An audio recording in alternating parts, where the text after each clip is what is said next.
Find out why Mickey Adams was so fine. He was so fine, he blew our minds. And FIDE finally delivered announcing the World Championship location, but have they delivered on all their promises? We ask a top grandmaster what he thinks, and of course we're live from the World Chess Hall of Fame with all the Sinquefield Cup updates. It's ChessCenter, where giant chess pieces roam wild.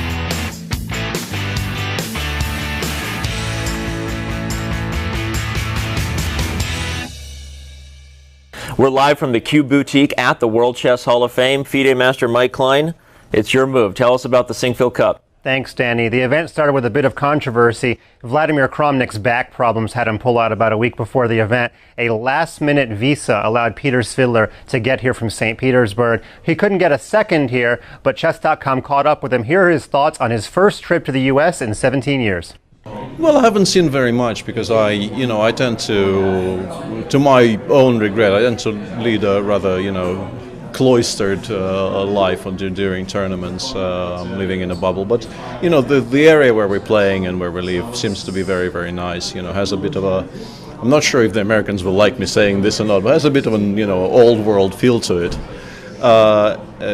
But as I said, I haven't seen a lot else. But so far, the experiences outside the board were mostly, overwhelmingly positive. Not even mostly. I haven't had a single negative experience. Great words from Peter. Now, who's leading the event at this point?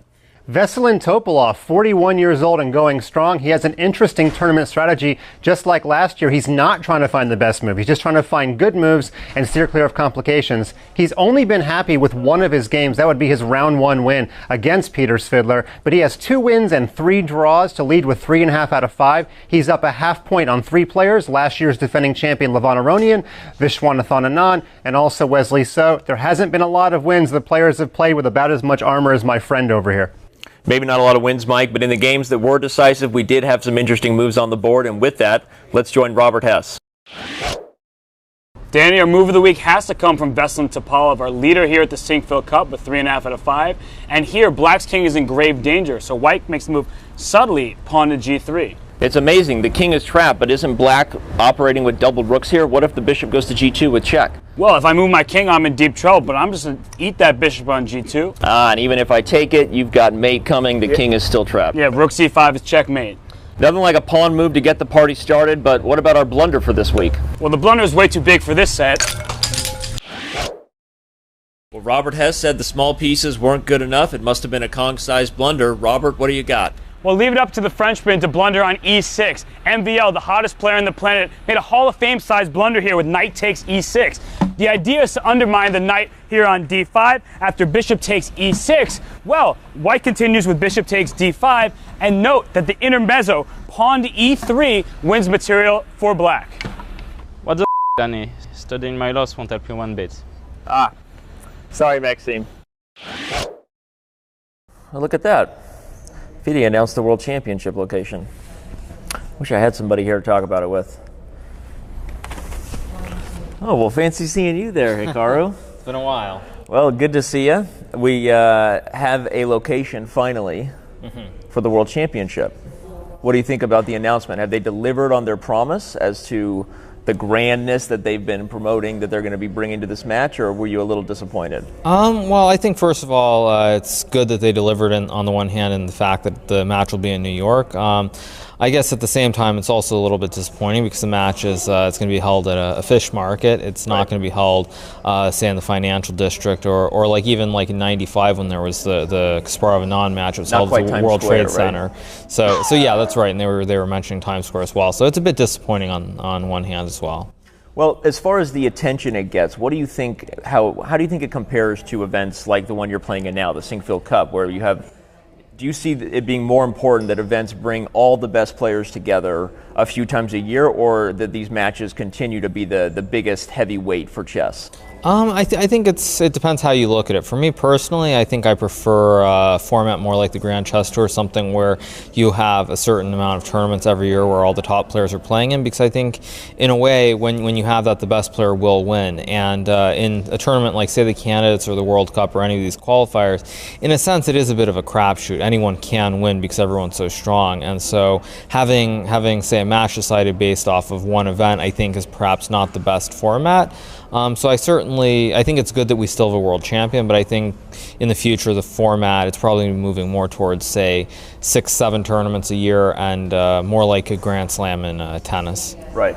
Makes sense. There you have it. Some thoughts from Hikaru Nakamura on the announcement. Are you going to be there? As of right now, I'm not really sure where I'm going to be, but most likely I'll probably be in Florida because it's going to be it's going to be in November and it's going to be much too cold in New York. Much too cold in New York, and I was going to say chess players probably don't watch a lot of chess on their vacation time, right? That's true. Yeah. Do some other things. So, all right. Well, thanks to Hikaru for joining us, and we will look forward to more announcements as Aegon wraps up the details regarding the World Championship match in New York. Hello, Chess.com, and welcome back to The Real McCoy. Now, while Danny's out there at the Sinquefield Cup with some of the greatest chess players of all time, I'm going to be talking to you about some of the worst. Those kinds of people who, even though they don't play chess regularly, think they stand a good chance against a professional chess player in a game. Now, why they think this, I don't know. You don't find people just wandering around thinking they can dunk on LeBron James or sprint past Usain Bolt or outdrink Tyrion Lannister.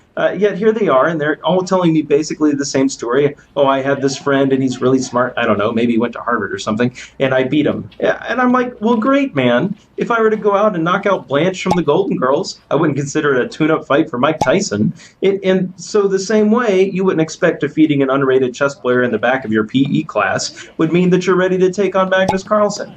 And yet here they are thinking these things, and I don't know why they do. Maybe it has something to do with movies, maybe it's the Dunning-Kruger effect, but I do know the solution. The solution, Chess.com, is us.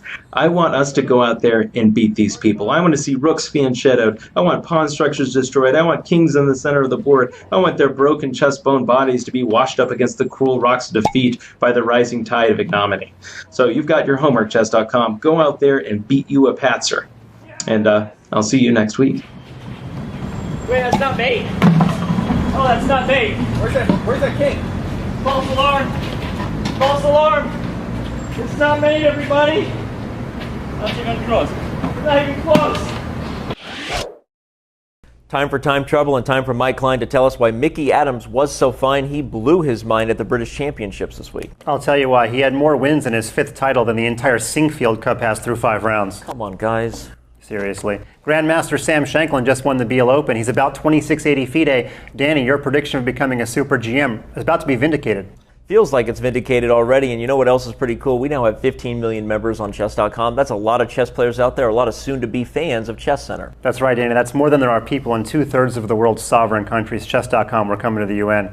A lot of those 15 million members read Pete's weekly articles. Our fantastic editor just won an award from the Chess Journalists of America for most humorous contribution. Long overdue, isn't it? I think it's time for Pete to be recognized for something other than his red pen. The other thing we should recognize is that a candidate master who developed a Go program just sold it for $400 million. I think we got in the wrong business here. Well, it's actually the right business. As you know, 90% of our company is programmers. We're the intellectual unelite. Now, a website just posted the world's 10 most expensive chess sets. Danny, is getting paid in chess sets the right way to go? You mean you get paid in something else? Okay. Anyway, Grandmaster Peltier just had to apologize to Azerbaijan in order for him to play in the Olympia this year. Feels like things are getting a little heavy-handed there, no? Well, if Swiss people are having trouble getting into Azerbaijan, as an American journalist, I'm keeping my mouth shut. Danny, as you can see, there's time on the clock, but you are out of moves.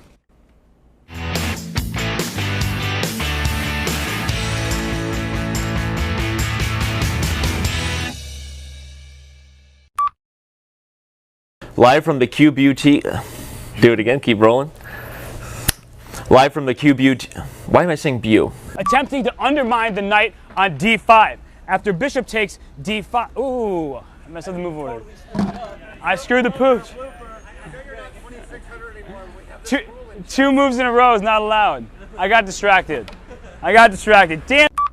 Mickey Adams is so fine he blows our mind, but it's time for Mike to tell everybody why we're restarting. Sorry, how do I do that again? You have to turn it off and on every time? It's the only way I know how to do it. Seems like a stupid way to do it. You're stupid. I am stupid. We're gonna get it this time. I feel it's got that final take we're building. Makeup. Tell you why, Danny. He had more wins in his 5th British Championship than the entire Sinquefield Cup has through 5 rounds. Bunch of bums. I already got this. Whoa, that was awful. Go with your that was awful.